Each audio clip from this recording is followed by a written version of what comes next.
ज्ञानञ्जनाशलाकया चक्षुरुन्मिलितं तस्मै श्रीगुरवे नमः। श्रीचैतन्यमनोभीष्टं स्थापितं मूर्तये स्वयं रूपकदां स्वाहां वन्देऽहं श्रीगुरुं श्रीयुतापदकमलं श्रीगुरुवैष्णवंश श्रीरूपं सकलतं साधनानन्दं तं देवं साद्वैतं स्वरूपं वैजनासहितं कृष्णदेवं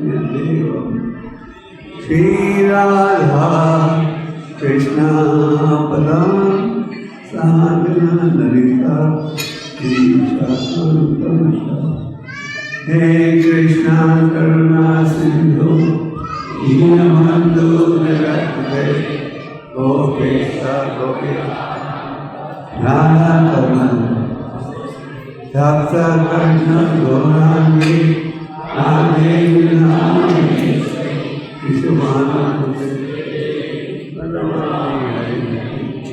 वांछा कल्पतरुश्च कृपा सिंधु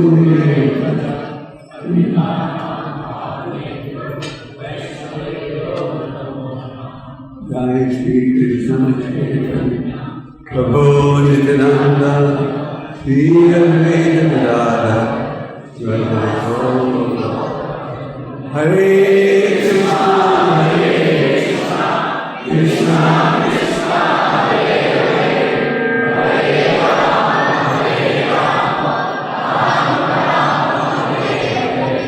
हरे एक बार फिर से आप सबका हार्दिक स्वागत। अब सुनाई दे रहा है?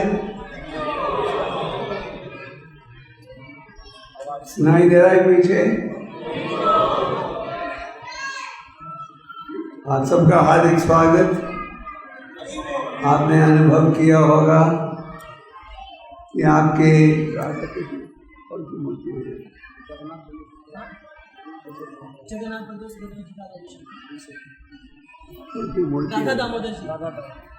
आगे राधा दामोदर जी को सजाया हुआ है। किसके साथ? चंद्र के साथ।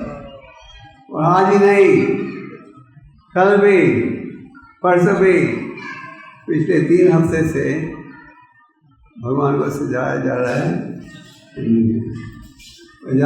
आज आखिरी दिन है। अब अगले साल फिर से आप देखोगे बच्चों की आवाज़ बहुत है। गुड़गांव के बच्चे सुपर एक्टिव हैं। हरे कृष्णा। अपने बच्चों को प्लीज बाहर ले जाओ जिससे कि हमें कथा सही से चल सके। तो ये चैतन्य यात्रा की कथा है, आप सुनना चाहते हो? इसका वर्णन चैतन्य चरितामृत में कृष्णदास कविराज करते हैं, वो ज्यादा नहीं है। चैतन्य चरितामृत में महाप्रभु और उनके भक्तों की लीलाओं का वर्णन है। सुनाई दे रहा है?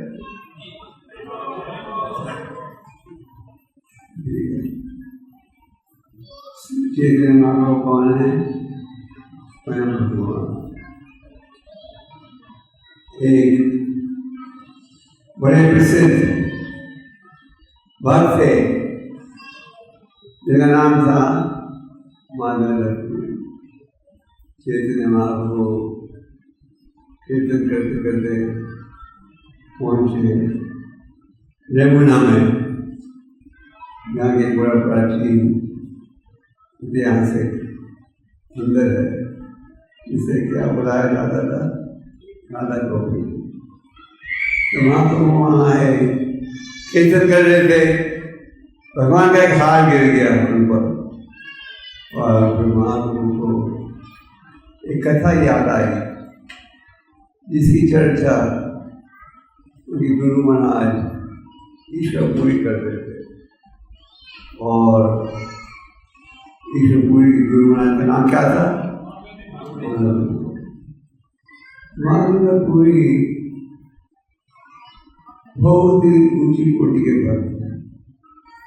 दिन रात केवल भगवान का स्मरण करते थे, भगवान के नामों का उच्चारण, और कभी कुछ खाते भी नहीं थे।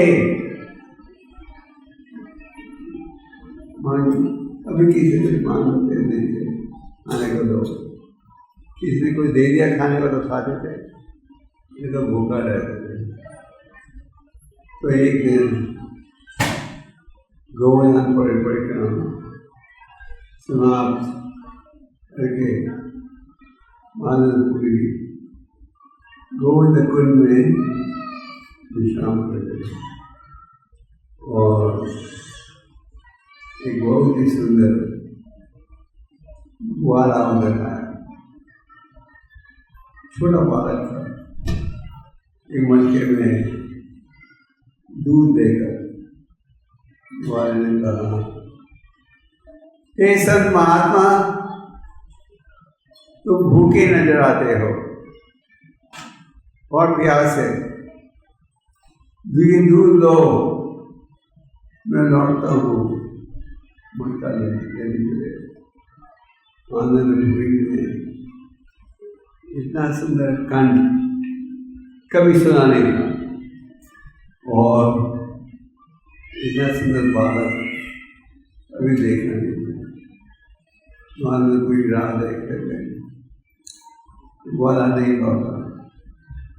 उन्होंने हल्की सी नींद आ गई। नींद में वही बालक जिसने उन्हें दूध दिया था सपने में आया। बालक ने कहा, हे माधवपुरी, मैं तुम्हारी भक्ति से बहुत ही प्रसन्न हूँ, और मैं चाहता हूँ कि तुम मेरी मूर्ति को इस स्थान से निकाल कर स्थापना करो। 550-600 साल पूर्व खास करके उत्तर भारत में मुसलमानों का शासन था, और मुसलमान राजाओं ने कई हिंदू मंदिर नष्ट कर दिए, और इस कारण कई मूर्तियों को उठाकर जयपुर ले गए, जहाँ की एक हिंदू राजा था। इसलिए जयपुर का एक दूसरा नाम है लुप्त वृंदावन। कल हम जयपुर जा रहे हैं, आपको जानकर खुशी होगी कि आपके इस्कॉन का एक मंदिर वो बन गया है, और 8-9 तारीख को इस मंदिर का उद्घाटन होने जा रहा है। जयपुर में अनेक प्रसिद्ध मंदिर हैं, और एक इस्कॉन मंदिर भी उद्घाटन परसों किया जा रहा है। तो कई मूर्तियों को तो उठाकर वृंदावन में ले गए। इसी जगह वृंदावन जाओ, जयपुर जाओ, कई प्राचीन मूर्तियों का दर्शन मिला है, राधा दामोदर, राधा गोविंद इत्यादि। और कई मूर्तियों को पुजारियों ने छुपाकर मिट्टी के नीचे दबा दिया था। एक मूर्ति थी ब्रज की, जिसकी स्थापना 500 साल पूर्व हुई थी, और ये मूर्ति थी, ये स्वयं प्रकट हुई मूर्ति है। परम भगवान अत्यंत दयालु है। अनेक साधनों के द्वारा वो हमारा उद्धार करने का प्रयास करते हैं। उदाहरण के लिए भगवान प्रकट होते हैं उनके दिव्य नामों के द्वारा। कली काले नामा रूप कृष्ण मता, कली अगर भगवान प्रकट होते हैं उनके नामों के द्वारा। उनके नाम उनमें कोई अंतर नहीं है। फिर भगवान प्रकट होते हैं उनकी आचार विग्रह के द्वारा। आचार विग्रह का अर्थ है भगवान की मूर्ति, और भगवान अपने आप को कई रूपों में प्रकट करते हैं, जैसे कि घोरनिताय, राधा कृष्ण, जगन्नाथ से बलराम, सीताराम लक्ष्मण हनुमान। पिछले द्वार को आप सबने नृसिंह चतुर्दशी मनाई थी। मैं मायापुर में था। नृसिंह चतुर्दशी में हम भगवान नृसिंहदेव की उपासना करते। भगवान प्रकट हुए आधे पुरुष आधे पशु के रूप में। क्यों? उनके प्रिय भक्त ब्रह्मा जी ने अनेक प्रकार के वर दे दिए थे। हिरण्यकशिपु की इच्छा थी कि मुझे ऐसा वर प्राप्त हो कि कभी मुझे मृत्यु के सामने झुकना नहीं पड़े। तो ब्रह्मा जी से ब्रह्मा जी ने कहा, तुम चाहते हो मैं तुम्हें ऐसा वर दूं तो मुझे भी मृत्यु के सामने झुकना पड़ेगा। 310 ट्रिलियन सालों के बाद मैं ये वर कैसे दूं? ठीक है, ये वर नहीं दे सकते, ये वर तो दीजिए, ना आकाश में, ना सागर में, ना पृथ्वी पर मेरी मृत्यु होगी। ब्रह्मा ने कहा ठीक है, एग्री। फिर ना किसी पशु के द्वारा, ना किसी मनुष्य के द्वारा, ना किसी हथियार के द्वारा, ना किसी बीमारी के द्वारा। ठीक है, ओके। फिर उन्होंने कहा ना अंदर ना बाहर, किसी प्रकार का।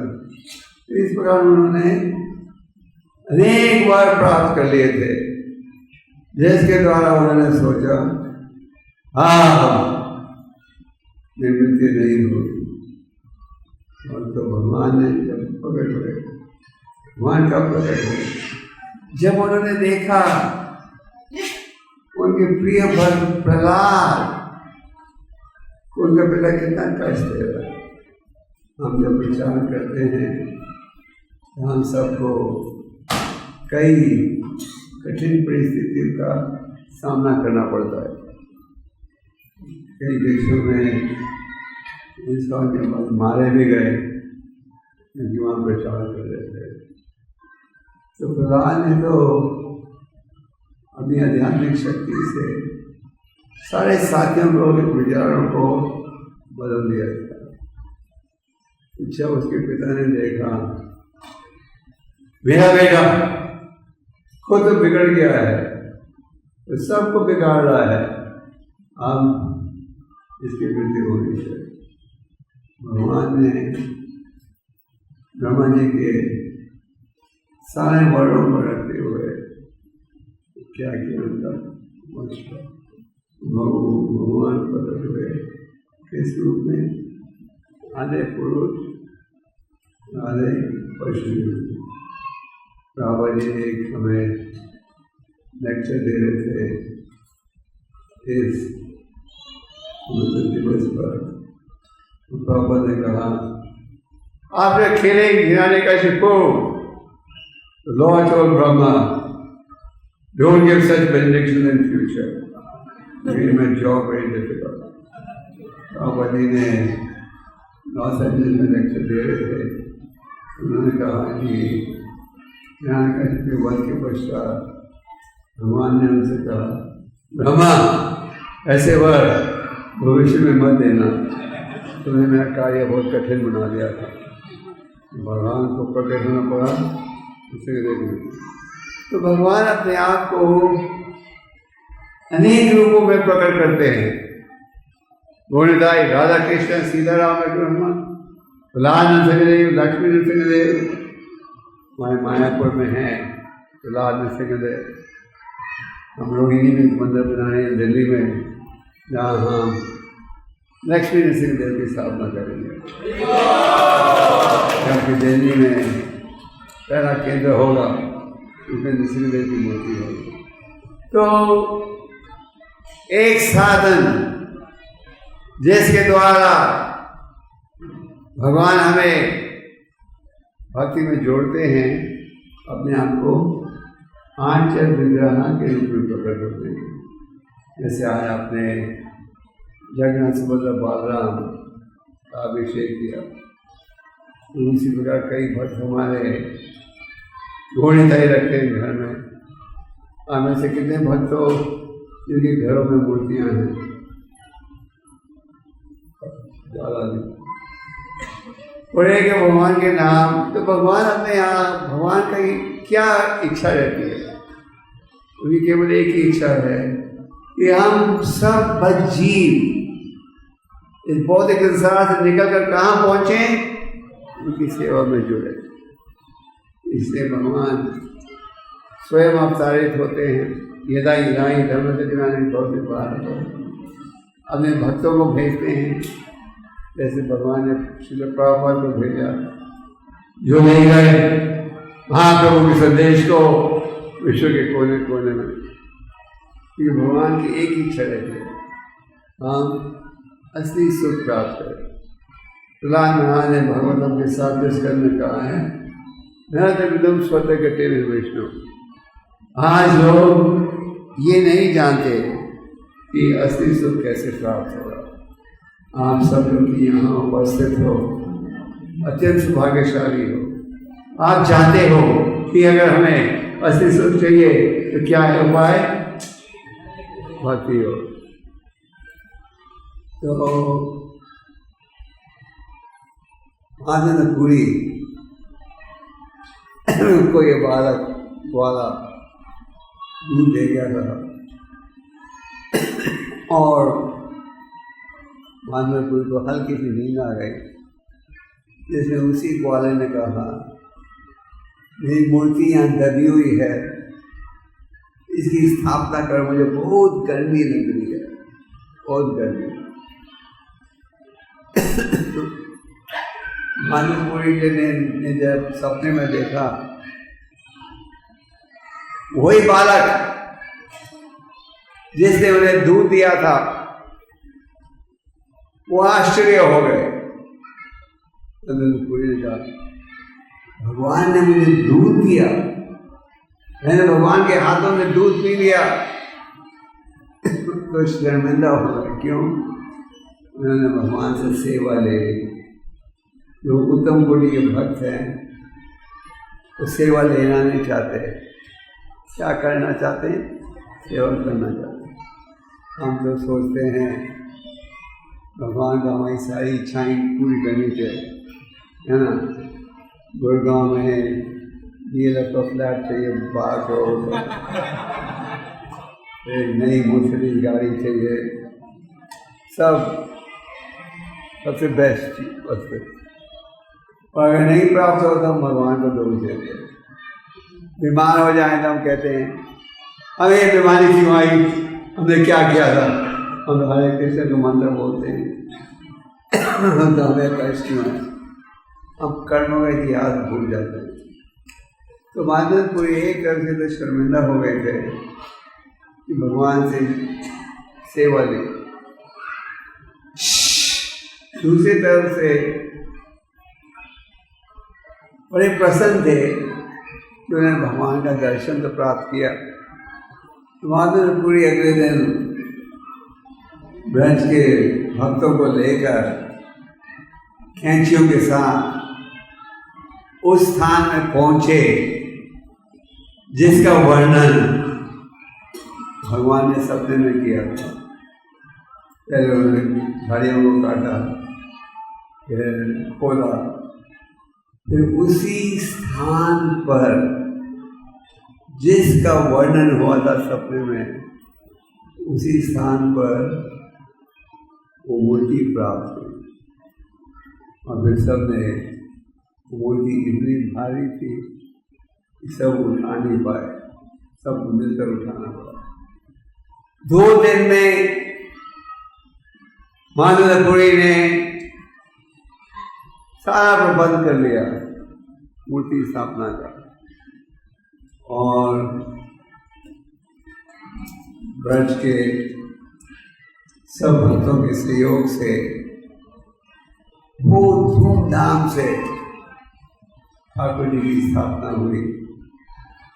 और इस प्रकार 2 साल मादनपुरी खुद रोज भगवान की सेवा कर रहे थे।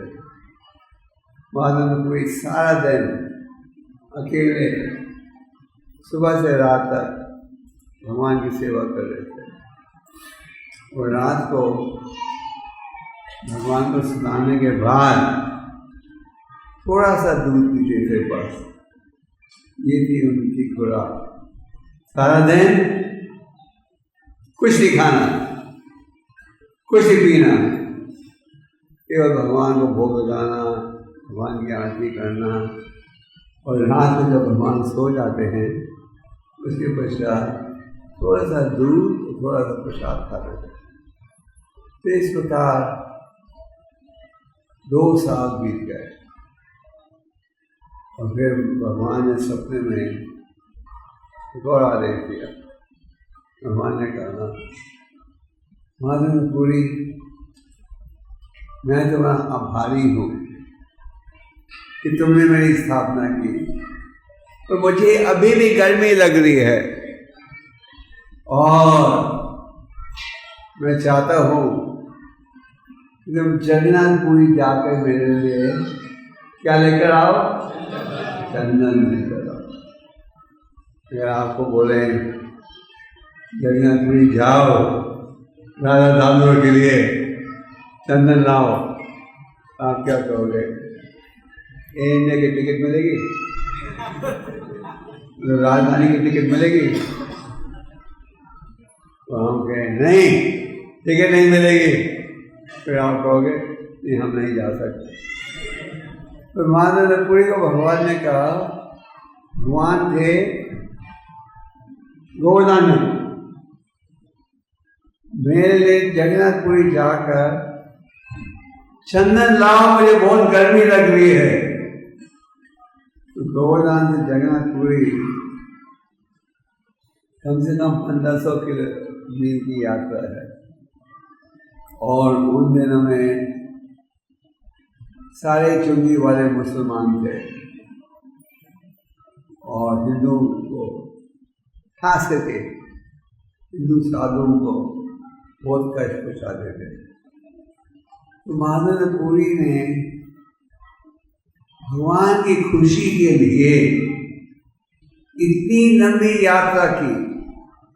अंदाजा लगाओ, गोवर्धन से जगन्नाथपुरी तक। और रास्ते में वो रुके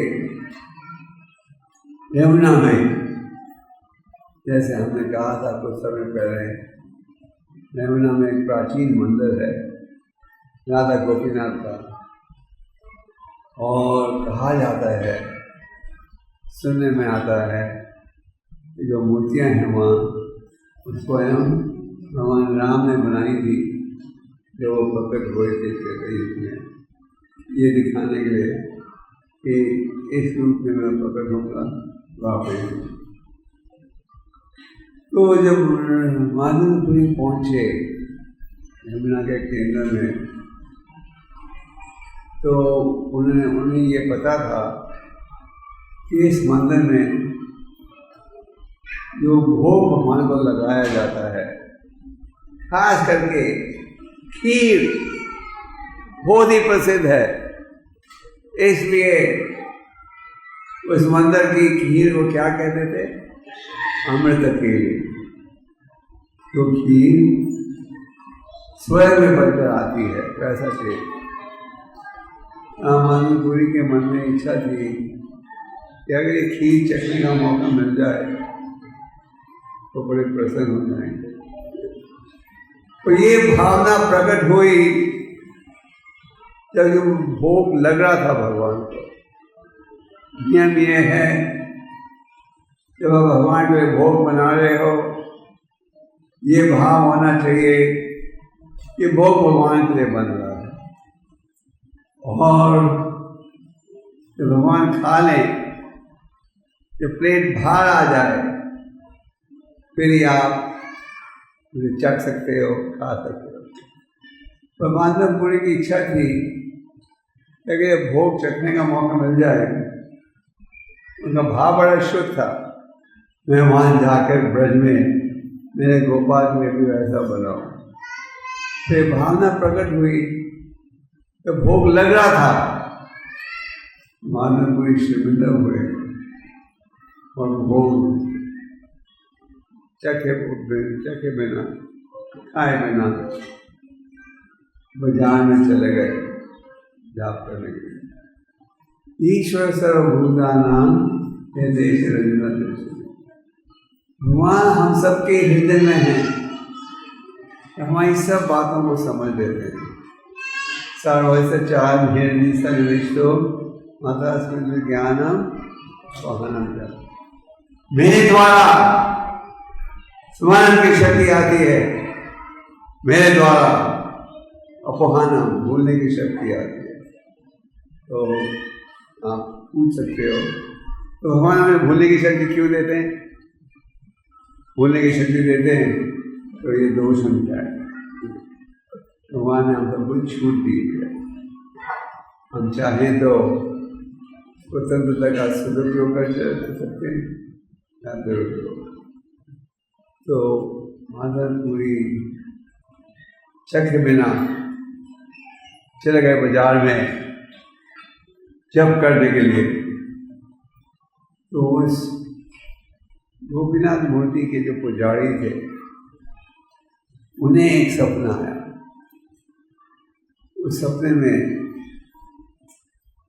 भगवान ने पुजारी को कहा, मेरा एक बहुत प्रसिद्ध भक्त बाजार में जप कर रहा है, मैंने एक खीर का प्याला चुरा कर पर्दे के पीछे छुपाया है। ये गिलास को लेकर ले जाओ बाजार में माधवपुरी। इस मंदिर में 12 खीर के प्याले आज भी खिलाए जाते हैं। और कोई 3-4 महीने पहले हम भी वहाँ गए थे, पहले वक्त पुजारी जी हमारे भक्तों के अच्छे मित्र थे, तो उन्होंने हमें अच्छा दर्शन कराया। हमने कहा कोई खीर का प्याला है या चखने के लिए? उन्होंने कहा नहीं, सब खत्म। तो पुजारी जी गए पीछे, ओह एक प्याला मिल गया।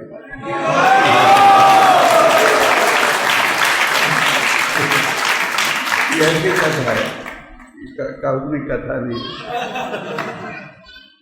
तो पुजारी आश्चर्य हो गया था ये देखकर, ओहो भगवान ने खीर का प्याला चुरा कर पर्दे के पीछे रखा है, असंभव। तो देखा तो गए बाजार में, माधवपुरी को खोज रहे थे। जब मिले उन्हें कहा क्या भाग्य तुम्हारा, भगवान ने खीर का प्याला तुम्हारे चुरा कर छुपा दिया पर्दे के पीछे, कोई देख नहीं पाया। माधवपुरी बड़े प्रसन्न हुए, नाचने लगे इस खुशी में कि भगवान ने खीर का प्याला भेजा है। और माधवपुरी इच्छा थी कि अभी पूरी से जल्दी निकला जाए यमुना से। क्यों? वो चाहते नहीं थे लोग उनकी तारीफ करें, प्रशंसा करें, उनकी गुणगान करें। हम तो सदा यही चाहते हैं, हम तो सदा यही चाहते हैं हमारी खुशामद करे कोई, है ना। और अगर तो भगवान के जो भक्त हैं वो ये नहीं चाहते आदर, नहीं चाहते कोई खुशामद करे इत्यादि। तो मानवपुरी गए, जगन्नाथपुरी, वहाँ पहुंचकर उन्होंने उस मंदिर के अधिकारियों को कहा कि मैं आया हूँ गोवर्धन से भगवान के लिए चंदन लाने के लिए, क्योंकि उन्हें बहुत गर्मी लग रही है। वो चंदन क्यों लगाते हैं?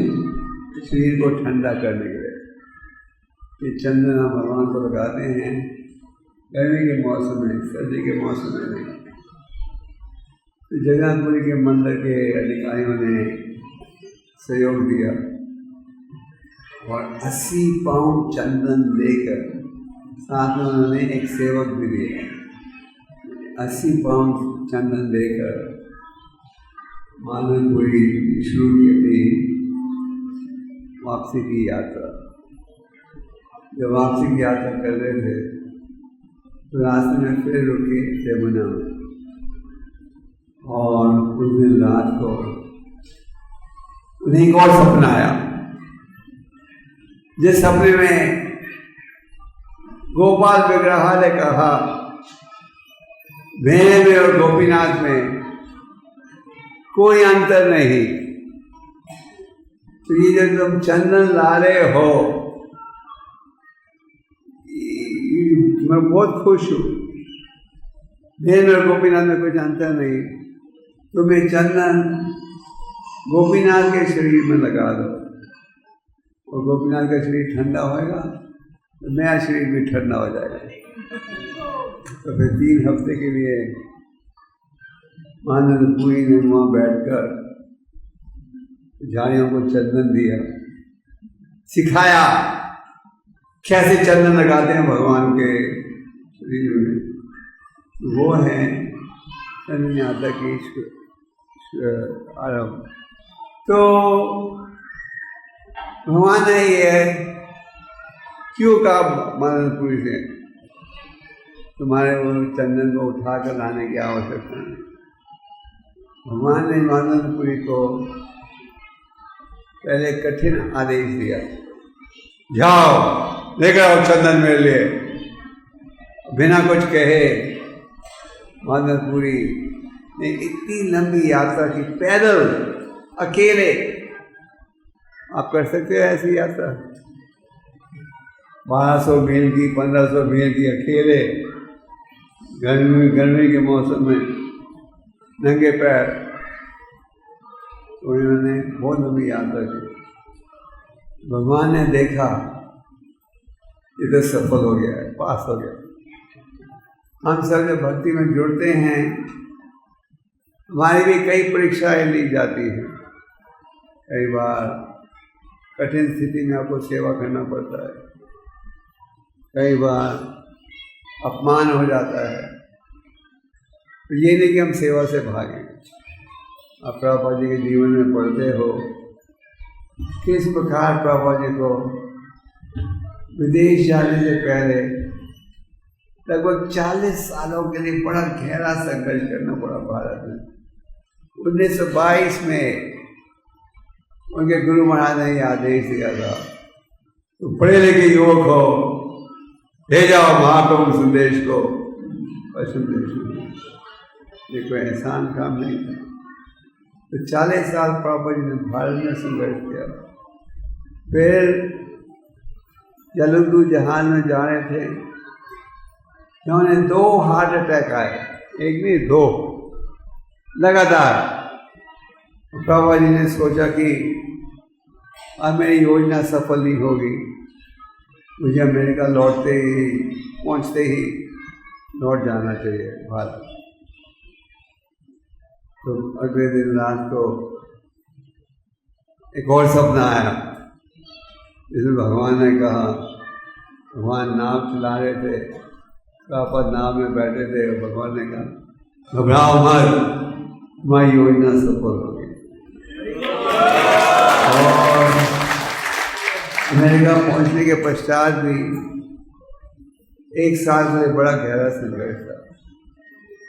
जब भगवान ने देखा तो बहुत दृढ़ होकर गुरु के आदेश का पालन करने का प्रयास कर रहे, फिर भगवान ने उन्हें सफलता दी। तो प्रभुपाद जी ने जी के साथ 11 सालों में सारे विश्व में केंद्रों की स्थापना की। प्रभुपाद जी प्रकट हुए, इस्कॉन संस्था के कोई 140 मंदिर थे। आज प्रभुपाद जी के पास से 650 से ज़्यादा मंदिर। तो भगवान ने देखा, भगवान ने प्रभुपाद जी की परीक्षा ली। एक समय प्रभुपाद जी ने पूरे गीता का अनुवाद किया था अंग्रेजी भाषा में अपने हाथों से। उस समय प्रभुपाद के पास कोई टाइपराइटर नहीं था, कोई सेवक नहीं था, ना धन था। पूरे अपने हाथों से पूरा गीता का अनुवाद किया और प्रभुपाद खोज रहे थे कोई प्रकाशित करने के लिए।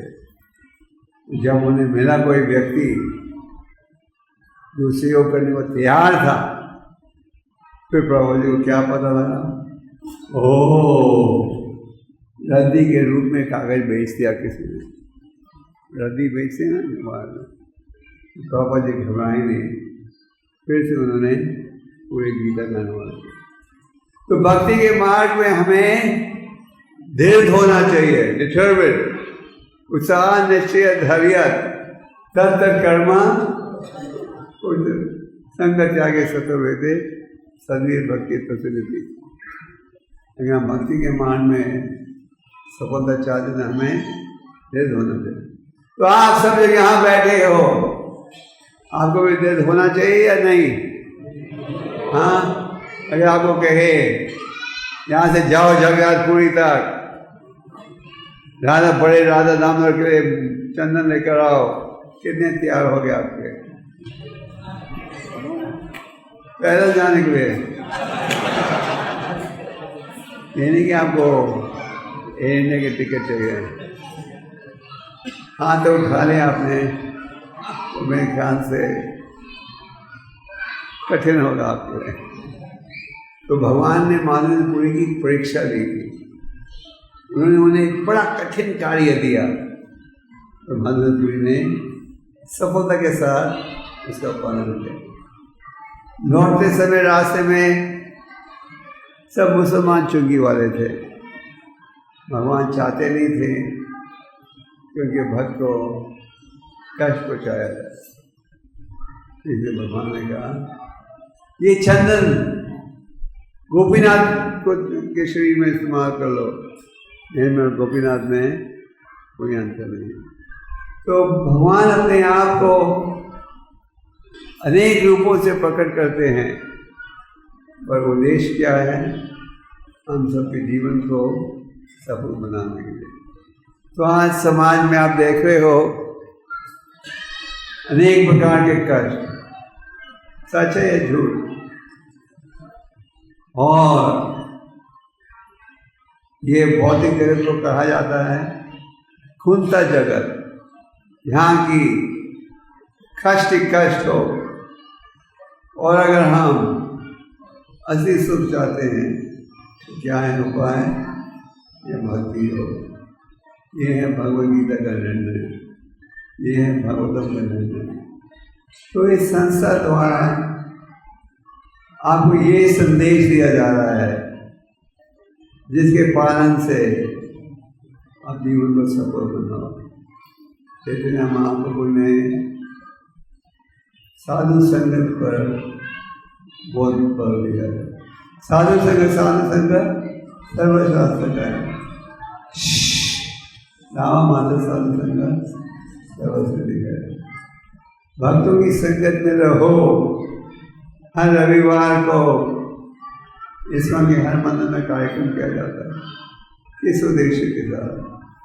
इस उद्देश्य के साथ मंदिर में आओगे, भगवान का दर्शन लोगे, उपदेश सुनोगे, प्रश्नों का उत्तर प्राप्त करोगे, प्रसाद खाओगे और इस वातावरण में रहकर आध्यात्मिक उन्नति करने की भावना तेज हो जाती है। तो साधु संग में रहो। मैं देख रहा था लेक्चर के आरंभ होने से पहले आपका मंदिर पूरा भरा हुआ था। तो खुद आओ, मित्रों को भी लाओ। साधु संग में रहोगे तो आपको असली संदेश मिलेगा। नाम कीर्तन। इस कलियुग में क्या है उपाय? है नाम है नाम है नामे वो केवलम ये है शास्त्रों का निर्णय कि नाम ही उपाय है। कहते अध्याय तो विष्णु। सतयुग में भगवत प्राप्ति का साधन था भगवान का चिंतन। त्रेतायुग में साधन था बड़े बड़े यज्ञ। द्वापर युग में साधन था भगवान के मंदिरों में भेंट के साथ सेवा करना। मंदिर जा रहे हो तो एक तोला सोना भी साथ ले जाना पड़ेगा। और यही लाभ कलियुग में प्राप्त हो सकता है यदि नाम के द्वारा। तो हमें संक्षेप में चंदन यादव की कथा सुनाई। ऐसे भगवान की अनेक लीलाएं हैं भागवतम में, चैतन्य में, और इन लीलाओं को हमें पढ़ना चाहिए और स्मरण करना चाहिए। साधु संग में रहो, हरि नाम को अपनाओ, भागवतम का ध्यान करो और भगवान की आचरण वगैरह की क्या बात करो। हमें ये नहीं सोचना चाहिए ये मूर्तियाँ पत्थर की है। हमें क्या सोचना चाहिए? यहाँ स्वयं भगवान उपस्थित हैं, उनके आचरण वगैरह के। तो भगवान इतने दयालु हैं, किसी रूप में भी अपने आप को प्रकट कर सकते हैं। उनके लिए कोई कार्य असंभव नहीं। इसे कहा गया है अद्वैतम अच्युतम अनादि अनंत रूपम अद्यम पुराना पुरुषम नवयौवनम च। अच्युता कभी गलती नहीं करते, अनंत रूपम अनेक रूपों में प्रकट होते हैं, और अद्यम पुराना पुरुषम सबसे प्राचीन है, दिखते हैं सबसे जवान। तो परम भगवान की अनेक लीलाएं हैं, इनमें हमें रुचि लेनी चाहिए। आप सबसे ये निर्णय है, जप माला कीजिए, भक्तों के संग का लाभ उठाइए, शास्त्रों को पढ़िए। प्रभुपाद जी ने बड़ी कठिनाई के साथ इन ग्रंथों का अनुवाद किया अंग्रेजी भाषा में, जिनका आगे अनुवाद विश्व की लगभग हर प्रसिद्ध भाषा में हो गया। प्रभुपाद जी के ग्रंथों को आप कम से कम 80 भाषा में प्राप्त कर सकते हो। वो लोग पढ़ रहे हैं क्यों? क्योंकि इनमें सब प्रश्नों का उत्तर है। आप में से कितने भक्त जो कि भगवद गीता का रोज पढ़ते हो? बहुत कम। कितने भक्त जो कि कम से कम हफ्ते में एक बार गीता पढ़ते हो?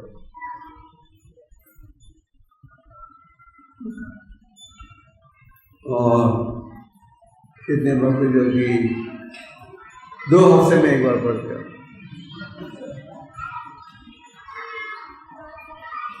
और कितने भक्त जो कि महीने में एक बार पढ़ते हो? तो गीता पढ़नी चाहिए हमें। इस सर्वे से क्या दिखता है? पढ़ने में रुचि नहीं है हमारी। और महामंत्र का जाप सब करते हो रोज? 16 माला का जाप कौन कौन करते हो?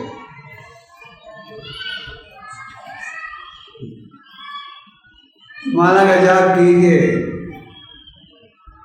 श्रीमद् भागवतम में 6ठे स्कंद में हम आजीवन की कथा प्राप्त करते हैं। परीक्षित महाराज ने पूछा था, ये बताइए किस प्रकार ये जो पाप की इच्छा रहती है हमारे हृदय में, इसको हम दूर कर सकें। तो फिर इस प्रश्न के उत्तर में शुक्ल गोस्वामी ने कहा, एक हमारे पुराणास में एक प्राचीन कथा है जिसमें उन्होंने आजीवन की कथा की चर्चा की। आजीवन की कथा में क्या देखते हो, ये आजीवन का आकर्षण था सबसे छोटे बेटे के प्रति, जिसका क्या नाम था? दिन में हजारों बार नारायण शब्द को पुकारते थे, हालांकि वो अपने बेटे को पुकार रहे थे। और जब मृत्यु के समय आया और जब उन्होंने यमदूतों को देखा, देखकर वो घबरा गए।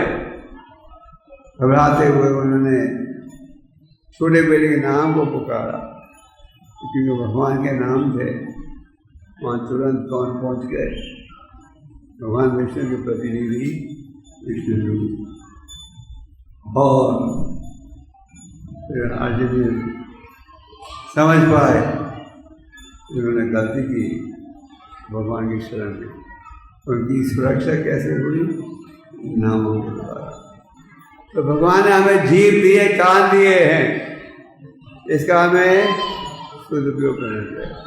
रूपा गोस्वामी कहते हैं, भगवान की जो लीलाएं हैं, भगवान के जो नाम हैं, चीनी जैसे मीठे हैं, पर हमारे जीभ में अविद्या की बीमारी है। जिस प्रकार कभी कभी अपने जीभ में छाले पड़ जाते हैं, तो कितना भी अच्छा प्रसाद दे कोई टेस्ट नहीं आएगा। हमारे जीभ में छाले हैं। और क्या है उपाय? कहते हैं अगर तुम ध्यान पर जाप करोगे तो ये जो मैल है हृदय में दूर हो जाएगी।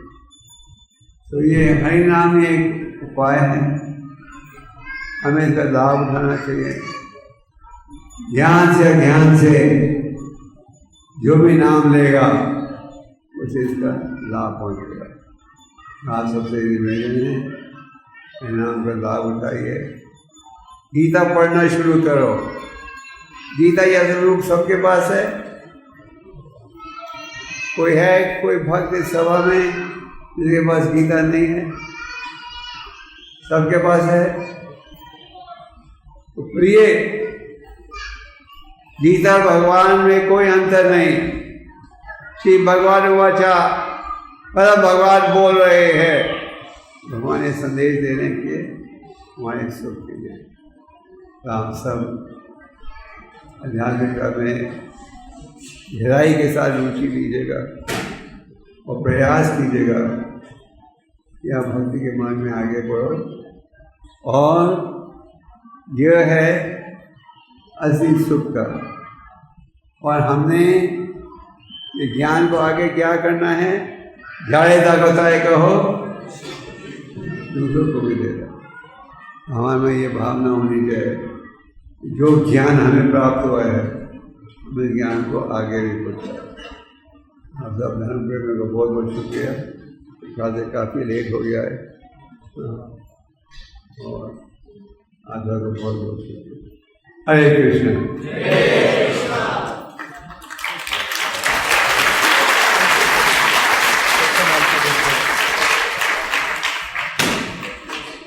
हरे कृष्ण। किसी बात का कोई प्रश्न हो तो पूछ सकते हैं। प्रश्न Questions? No?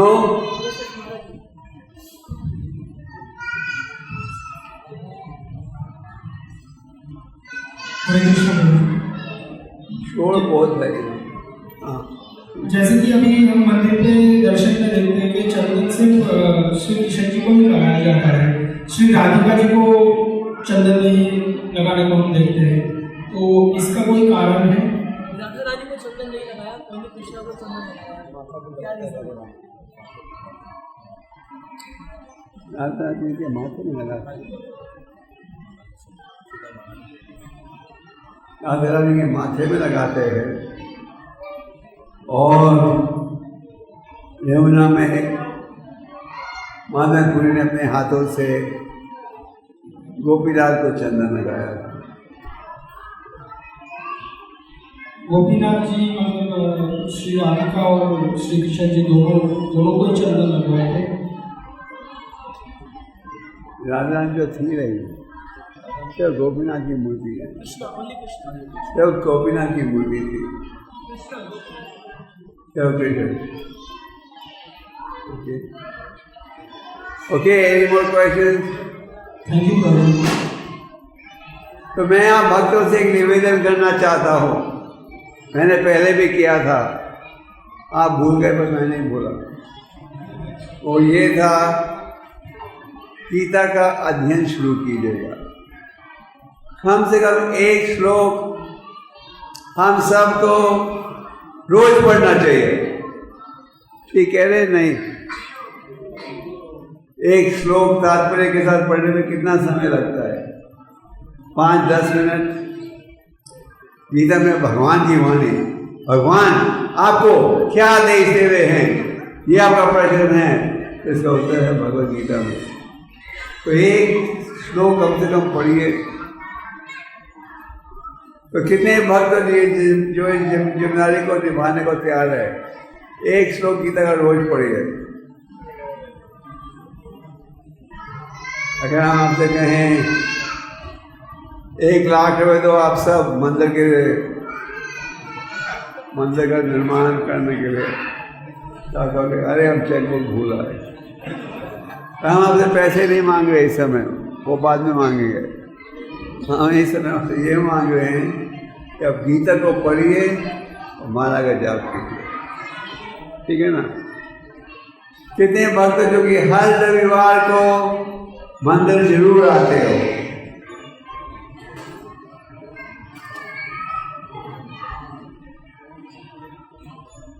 सबको आना चाहिए। कितने भक्त जो मंदिर में सेवा कर रहे हो, कोई ना कोई सेवा, बाकी मेहमान बनकर आते हैं। और कितने भक्त हो जो घर में भक्ति वृक्ष या किसी प्रकार का प्रचार का कार्य करते हो, नामा भक्ति वृक्ष, कितने हो?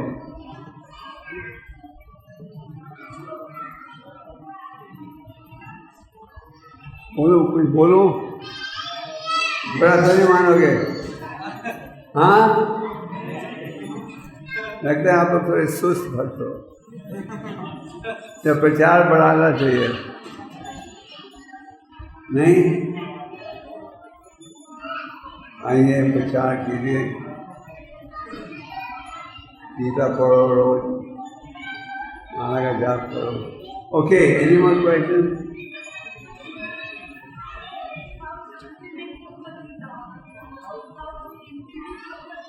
How to implement Bhagavad Gita? Implement का मतलब है how to practise Bhagavad Gita. Understand you are not this body. We are always thinking, oh, how beautiful I look. We should understand this external beauty is temporary.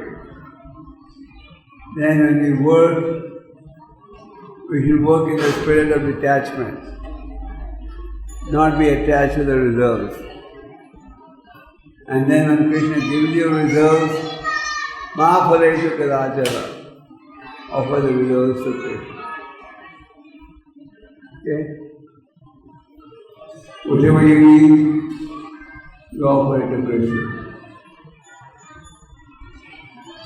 Okay, any more questions? Yes.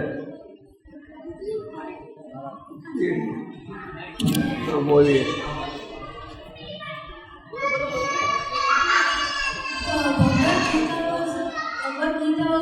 conversation between Arjuna and Krishna. Why was Bhagavatam written Srimad Bhagavatam? Why was Srimad Bhagavatam?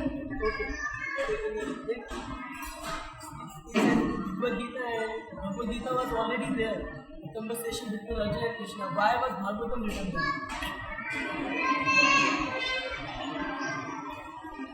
Well, Bhagavatam gives you knowledge about Krishna.